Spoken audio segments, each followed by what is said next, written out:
Okay, so we'll just go ahead and start with number one. So number one, okay, so this is my direct and inverse variation review. All right, can you guys see that okay? And we're going to start with number one for A. Is it still glitching a ton for you guys?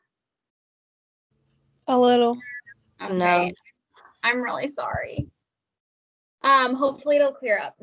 Okay, so there are a couple ways to do number one. So first, let's just read it and then write down the information we know. So it says the cost per person to rent a mountain cabin is inversely proportional to the number of people who share rent. It says if the cost is $36 per person when 5 people share, so per person. Okay, so the total cost is something, and when we divided that by 5 different people, we got that we had $36 per person. And it's asking what is the cost per person when 8 people share. So it's asking what is this value when 8 people share. Okay, so did anybody have a good method for this? There are a couple ways you can do it. I did 36 times 5 to figure out how much the rent was first. Okay. So to figure out the total rent, we took $36 and multiplied it by the 5 different people. And what did you get? 180. Perfect. Okay, so the total cost for rent is $180. So then how would we figure out how much per person you would pay for 8 people? Divided. Divide what? 8. 180 and 8. Yeah. So $180 divided by 8 people. Okay, and how much will we get there? $22.50. Perfect. Okay, we would get $22.50 per person. Great. Okay. So that is part A. This is what we're trying to figure out. I will show you another method to do this in the next problem, so it's not confusing. But this is perfectly fine. If you did it differently and still got the same answer, you probably did it correctly.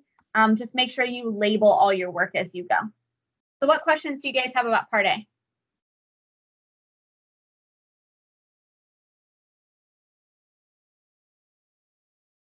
Okay, we'll move on to part B. Part B says, what is the cost to rent the cabin? So the way that we did part A solved part B for us. So our total cost, or rent is what we called it in the last part, was, you could do it 2 ways at this point. We could take $36, which is the cost per person, multiply by 5 to get $180. You also could have taken the $22.50 from our solution in part A and multiply that by 8, and you also should get $180. Okay, you could have either done it either way and that would have been totally fine. What questions do you guys have on part B?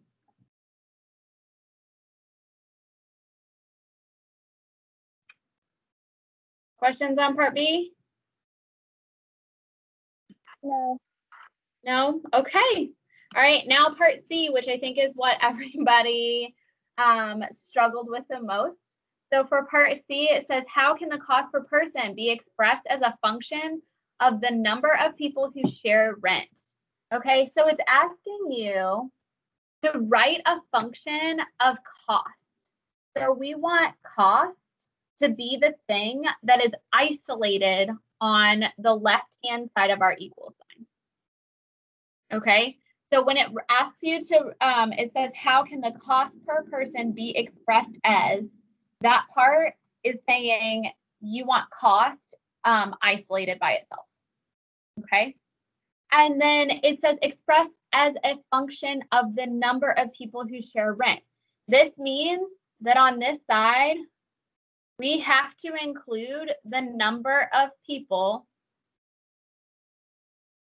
that share rent. Okay? When it says expressed as a function of, so as a, You're glitching a lot, Miss Roberts. oh, I'm so sorry.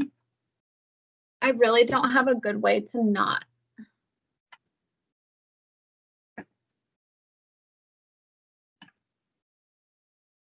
Is it my voice or just the video? Just the screen, like the video. Okay.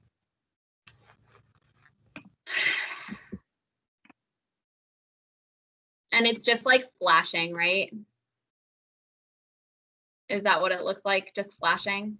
You're just freezing a lot. Oh, it's freezing. I don't really know what to do. Let me see if turning the light off on it helps at all. Let me see. I don't know. I'm really sorry, guys. I'll have to look up some ways to try to make it not, but I have no clue how to fix it right now. I will post a, what's it called? Like a picture. I'll scan this piece of paper so that you guys can go back and look at it later. So I'm really sorry, but we're just gonna have to deal with this. I'm so sorry. So when it tells you to write something as a function of, it means that we want the variable that it's referencing on the right-hand side of that equation somewhere. So our C was defined as cost per person. And let's make N the number of people. Okay, that'll be our other variable. So we want N to be somewhere on this right-hand side, okay? Now, the cost isn't equal to the number of people, right? When we had $36 per person, 36 is not the same as 5. So we have to figure out some other number so that when we sub in the number of people, we get the correct cost. So does anybody have an idea of what that number should be?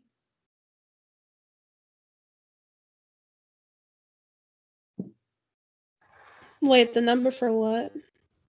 So we know that this is an equation, right? And this is defined as our cost per person. And this is our total number of people.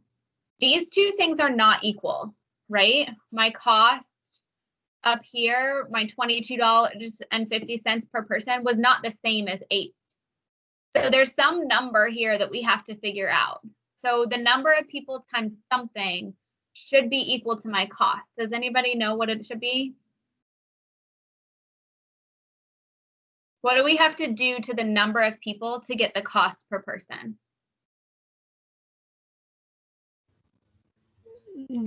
Divided by Multiply by 180? Yeah, perfect. So we would multiply by 1 over 180, or you could rewrite this as C equals N over 180. Okay. So either of these two equations work. I will tell you that, did you see at the very beginning of this problem, it says the mountain cabin is inversely proportional? When it says inversely, it means that our constant is going to be in the denominator. Okay, what questions do you guys have about part C?